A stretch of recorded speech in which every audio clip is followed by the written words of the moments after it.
A graça e a paz de Jesus Cristo, nosso Senhor. E nós vamos continuar estudando a Palavra de Deus. Desta vez, no livro de Atos, capítulo 15. Nós vamos ler do versículo 1 até o versículo 11. Acompanhe a leitura. Alguns homens desceram da Judéia para Antioquia e passaram a ensinar aos irmãos: se vocês não forem circuncidados conforme o costume ensinado por Moisés, não poderão ser salvos. Isso levou Paulo e Barnabé a uma grande contenda e discussão com eles. Assim, Paulo e Barnabé foram designados juntamente com outros para irem a Jerusalém, tratar dessa questão com os apóstolos e com os presbíteros. A igreja os enviou e, ao passarem pela Fenícia e por Samaria, contaram como os gentios tinham se convertido. Essa notícia alegrava muito a todos os irmãos. Chegando a Jerusalém, foram bem recebidos pela igreja, pelos apóstolos e pelos presbíteros, a quem relataram tudo o que Deus tinha feito por meio deles. Então se levantaram alguns do partido religioso dos fariseus, que haviam crido, e disseram: é necessário circuncidá-los e exigir deles que obedeçam à lei de Moisés. Os apóstolos e os presbíteros se reuniram para considerar essa questão. Depois de muita discussão, Pedro levantou-se e dirigiu-se a eles: irmãos, vocês sabem que há muito tempo Deus me escolheu dentre vocês para que os gentios ouvissem de meus lábios a mensagem do Evangelho e crescem. Deus, que conhece os corações, demonstrou que os aceitou dando-lhes o Espírito Santo, como antes nos tinha concedido. Ele não fez distinção alguma entre nós e eles, visto que purificou os seus corações pela fé. Então, por que agora vocês estão querendo tentar a Deus, impondo sobre os discípulos um jugo que nem nós, nem nossos antepassados conseguimos suportar? De modo nenhum. Cremos que somos salvos pela graça de nosso Senhor Jesus, assim como eles também. Vamos orar ao Senhor? Santo Deus, amado Pai, em nome de Jesus Cristo nos colocamos diante do Senhor, para pedir, Senhor Deus, que o Senhor nos dê entendimento da Sua palavra e um coração disposto a Te servir e a fazer a Tua vontade. É no nome precioso de Jesus Cristo que oramos e agradecemos. Amém. A palavra do Senhor enfatiza alguns pontos que nós precisamos prestar bastante atenção. A igreja estava iniciando ainda sua trajetória, e por conta disso muitas dúvidas deviam ocorrer naquele momento. Dúvidas que perduram até os dias de hoje. E a principal dúvida é: será que por conta de Jesus Cristo nos trazer a salvação, precisamos continuar seguindo todos os preceitos da lei mosaica? E o que vai ficar muito claro, muito bem definido durante a leitura do texto bíblico é justamente que não. Alguns preceitos da lei mosaica não precisavam ser seguidos pelos gentios. E nós vamos acompanhar esse relato, acompanhar essa história, e nós vamos perceber justamente isso. Por conta de quê? Por conta de quem? Como nós somos salvos? Esse texto responde de forma muito clara esta questão. E eu peço então e chamo a sua atenção para os versículos de 1 a 5, onde revelam justamente alguns detalhes a respeito da nossa convivência como homens e mulheres de Deus. E logo aí no versículo 1 diz assim: alguns homens desceram da Judéia para Antioquia e passaram a ensinar aos irmãos: se vocês não forem circuncidados conforme o costume ensinado por Moisés, não poderão ser salvos. E o primeiro ensino, então, que fica claro é que não se deve ensinar aquilo que não está claro para você. É justamente isso. A primeira coisa que nós devemos trazer à mente quando lemos esse texto e aprendemos com o erro desses irmãos é que aquilo que não está claro em nossa mente, aquilo que não está suficientemente estudado, aprendido, nós não devemos passar adiante. É assim que nascem as heresias, as seitas, as divisões em muitas igrejas. Alguma pessoa lê um texto e não está tão claro na mente dela, ela não se aprofundou e ela pega e começa a ensinar aquilo como se fosse uma verdade. E isso é muito problemático para todos aqueles que ouvem esse ensino, porque começam a aprender errado e a viver errado o Evangelho. Por isso é necessário dedicação, estudo das Escrituras, ter um pastor responsável que se dedique à palavra de Deus, ser um homem, uma mulher assíduo aos trabalhos da igreja e ser um homem, uma mulher assíduo ao estudo da palavra. Precisamos, com o direcionamento do Espírito Santo, nos voltar para o estudo da palavra de Deus para entender corretamente a vontade de Deus e então sim transmitir essa vontade a outras pessoas. Muitas seitas nascem por entendimento errado. E por conta desse entendimento errado, pessoas são levadas a uma vida onde Deus não se agrada da maneira como eles vivem. Porque colocam a tradição, os hábitos e costumes e o ensino errado acima das Escrituras. Precisamos nos voltar para a palavra de Deus. Não podemos ser irresponsáveis quando o assunto é a palavra de Deus, quando o assunto é o ensino bíblico. Precisamos nos dedicar ao estudo e ensinar corretamente.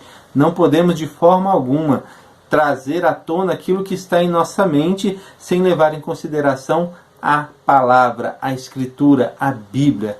Precisamos ser responsáveis. E o texto vai continuar. Isso levou Paulo e Barnabé a uma grande contenda e discussão com eles.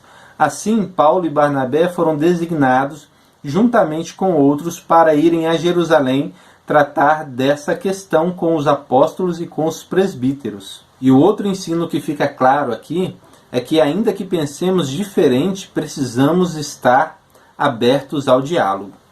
Exatamente isso, precisamos nos abrir, não podemos nos fechar. Ainda que uma pessoa pense diferente de nós, ainda que uma pessoa esteja direcionada, encaminhada de forma errada, nós precisamos estar abertos ao diálogo. Instruir, ensinar, de maneira que nós cheguemos a um consenso que agrade a Deus. Não podemos apenas nos afastar das pessoas e com isso criar barreiras para que não nos relacionemos com ela. É justamente o contrário que Deus pede. Nós devemos nos aproximar daqueles que não têm o entendimento correto da palavra de Deus e ensiná-los de tal forma que eles cheguem ao conhecimento correto, ao conhecimento verdadeiro da palavra de Deus. É claro que com isso eu não estou dizendo aqui que devamos nos relacionar com aqueles que, se dizendo crente, vivem no pecado. Muito pelo contrário, a Bíblia nos instrui nos afastarmos dessas pessoas, mas nos aproximarmos daqueles que não têm o entendimento correto da palavra, a fim de que cheguem a esse conhecimento da palavra de Deus. E a palavra de Deus vai ainda nos instruir no versículo 6. Os apóstolos e os presbíteros se reuniram para considerar a questão. É necessário que a igreja converse sobre os problemas. Exatamente isso. É bom que a igreja sente e converse sobre os problemas, para que as situações não fiquem no ar, não fiquem jogadas. É necessário que haja um envolvimento da comunidade, da liderança, para resolver as questões que são importantes referentes ao reino de Deus. Quando digo aqui questões importantes, estamos falando justamente de como entendemos aquilo que é a palavra e a vontade de Deus.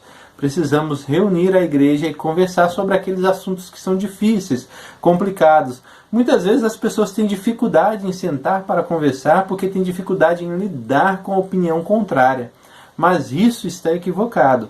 Precisamos sim sentar, conversar e com isso chegar ao entendimento da palavra de Deus. Precisamos sempre buscar a vontade de Deus sem nunca se desviar dela. É preciso estar de mente aberta, coração aberto e, acima disso, ter um coração convertido, para que a verdade venha à tona e, com isso, a igreja de Deus seja edificada, o reino de Deus ganhe com isso. Não podemos nos fechar no nosso egoísmo, na nossa vaidade, no desejo de que as nossas vontades sejam realizadas. Pelo contrário, precisamos estar dispostos a sentar, conversar e trabalhar para o reino de Deus, com muita vontade, muito desejo e sabendo que o nosso trabalho nunca é em vão, porque esse trabalho traz vida eterna. Esse trabalho, o trabalho que é realizado para com Deus, é o trabalho que traz salvação às pessoas. Precisamos levá-lo a sério e fazer o melhor. Não podemos atuar de qualquer maneira. Por isso é necessário que a igreja seja uma igreja organizada e uma igreja disposta a conversar, colocar em pauta os assuntos referentes à mesma. E a palavra de Deus vai continuar e vai dizer que Depois de muita discussão, Pedro levantou-se e dirigiu-se a eles. Irmãos, vocês sabem que há muito tempo Deus me escolheu dentre vocês para que os gentios ouvissem de meus lábios a mensagem do Evangelho e crescem. Deus, que conhece os corações, demonstrou que os aceitou, dando-lhes o Espírito Santo, como antes nos tinha concedido. Ele não fez distinção alguma entre nós e eles, visto que purificou os seus corações pela fé. E aqui, entre os versículos 7 e 9, é feita uma descrição da obra soberana de Deus, onde ele levou o Evangelho aos gentios, concedeu o Espírito Santo, ele não faz distinção entre os gentios e os judeus, e ele purifica o coração por meio da fé. Nós percebemos então aí a grande obra que é realizada por Deus. Todos os passos são dados por Deus em direção àqueles que estavam perdidos. Ele levanta Pedro para que esse testemunhe, leve o Evangelho aos gentios. Ele faz com que os gentios tomem conhecimento da obra que ele realizou, da grande obra que foi enviar Jesus Cristo à terra, Jesus Cristo morrer numa cruz, pagar pelos nossos pecados, ressuscitar e intercede por nós diante do Pai, para que nós também tenhamos acesso à salvação.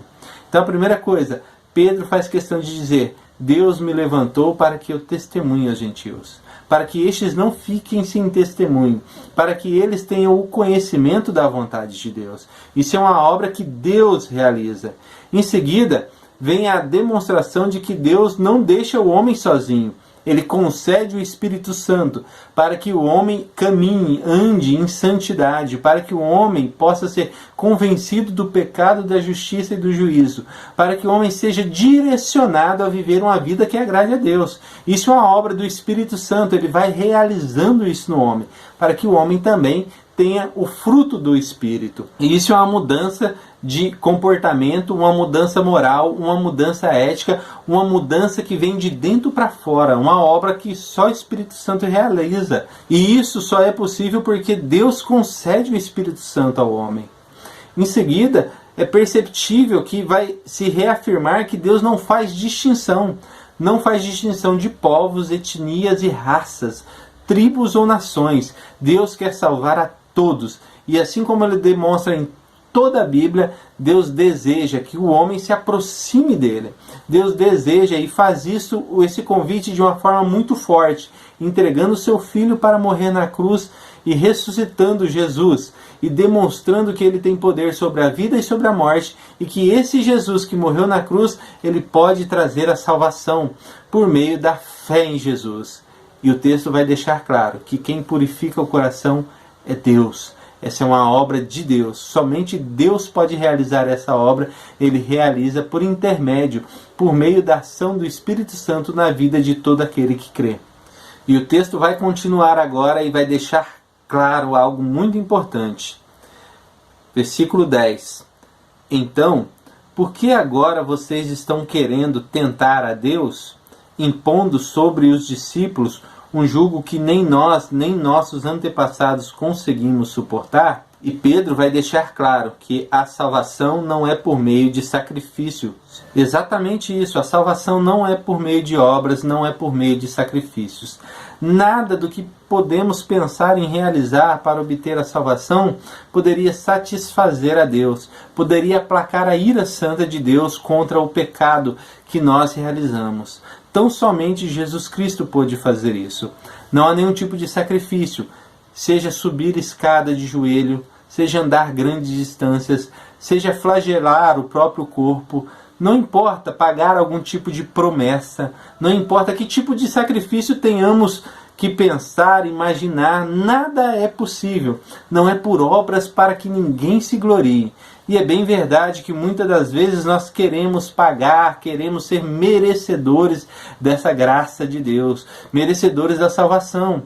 Mas não somos, não há como nós pagarmos, porque essa dívida é impagável. Nós não conseguiríamos pagar por mais que tivéssemos bens e posses nessa terra, tão somente por meio do sacrifício de Jesus Cristo. E é justamente isso que o texto vai continuar e vai relatar. Versículo 11. De modo nenhum, Cremos que somos salvos pela graça de nosso Senhor Jesus, assim como eles também. A salvação é graça. A salvação é graça que é de graça. A salvação é um presente dado por Deus. A salvação é um favor imerecido. Você não queria, você não desejava, você estava morto em seus delitos e pecados.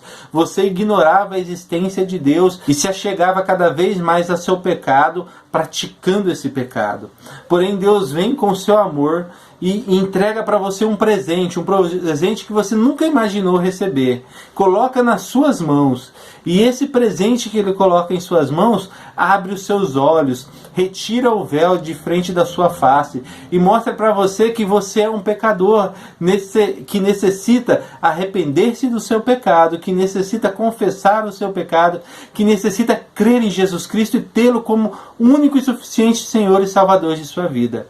E aí, quando isso acontece, aquele peso que estava sobre seus ombros é retirado. Aquela agonia, aquela aflição que você tinha dentro do seu coração é retirada. Aquela solidão que estava dentro do seu peito é retirada. E você descobre que não está sozinho nesse tão grande mundo. Que Deus está ao seu lado e Ele se preocupa com você. E Ele o ama, e Ele o guarda, e Ele o protege. E Ele fez um grande sacrifício para que você possa ter a salvação, para que você vá morar no céu. A graça é de graça, a graça é maravilhosa, e essa graça que Deus nos entrega, ela nos dá salvação, ela nos traz a salvação, e por meio dessa graça nós temos acesso a Deus, nós temos acesso ao céu. Tão somente por meio desse grande presente de Deus, nós podemos ter a certeza, a esperança, a garantia de que nós vamos morar no céu, nós estaremos junto com Cristo, quando findar o labor dessa vida, como a música diz, ao findar o labor dessa vida, nós estaremos no céu. Essa é a nossa esperança, essa é a nossa expectativa, essa é a nossa perspectiva de vida. Temos a certeza, a convicção, temos a fé em Cristo Jesus, de que nós estaremos com Ele pela eternidade, pelos séculos dos séculos, porque Ele, o nosso Senhor, nos deu a salvação. E essa salvação veio por meio da sua graça. Tendo dito isso, eu quero te convidar a crer em Jesus, tê-lo como único e suficiente Salvador. Abandone essa vaidade de que você pode pagar pela sua salvação. Não é pelas obras, não é pelas boas obras, não é por nenhum tipo de sacrifício. É tão somente pela fé em Jesus Cristo. E a minha oração é para que o Espírito Santo tire o véu do seu rosto, tire as escamas de seus olhos e lhe mostre que a salvação é tão somente por meio da fé em Jesus. E o meu desejo e a minha oração é para que você, reconhecendo isso, se adentre a seu quarto, peça perdão a Deus por conta dos seus pecados, confesse os seus pecados e, arrependido, ore a Deus para que Deus entre em sua vida. Deus transforme o seu coração, transforme todo o seu caminho. Que Deus abençoe você, que Deus abençoe toda a sua família. E até o próximo encontro. E você, que foi abençoado por esse vídeo, eu quero te convidar a se inscrever no canal, a clicar no sininho e a compartilhar esse vídeo, para que outras pessoas tenham acesso à palavra de Deus. Até logo mais.